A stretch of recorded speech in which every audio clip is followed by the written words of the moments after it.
კომისიის თავმჯდომარის თენგიზ შერგელაშვილის თქმით, დაზარალებული ოჯახებისთვის კომპენსაციის ოდენობა 100 ლარიდან რამდენიმე 1000 ლარამდე განისაზღვრა.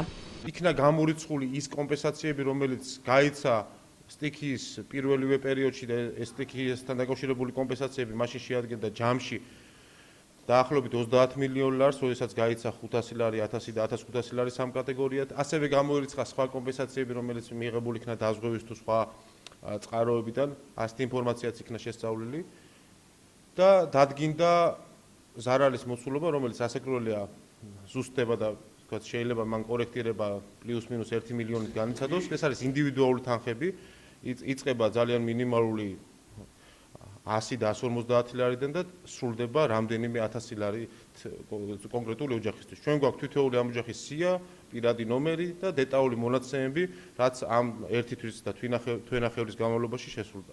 კახეთის გუბერნატორის ზურაბ ჭიაბერაშვილის თქმით, ქართული ოცნება ზარალის სრულად დანაზღაურების დაპირებას იძლეოდა და მათი კატეგორიული მოთხოვნაა, რომ ეს დაპირება შესრულდეს.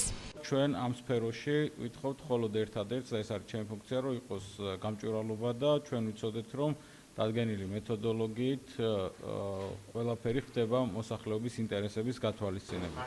როდესაც დაიწყება თანხების გაცემა, ჩვენ გავაკონტროლებთ პროცესს, რომ მოსახლეობაში თქვენ იცით, რომ კახეთში ძალიან დიდი მოლოდინია, რამდენიმე დღის წინ იყო ასევე გარკვეული პროტესტიც, რატო დროულად არ ხერხდება თანხის გაცემა, როგორც ბანკი ქართულ წარმომადგენელმა აღნიშნა, ორშაბათიდან დაიწყება თანხების გაცემა და ჩვენ უნდა შევაფასოთ უკვე კომისიის მუშაობის შედეგი იმის დამოუკიდებლად, როგორი იქნება მოსახლეობის დამოკიდებულება ამის შემდეგ.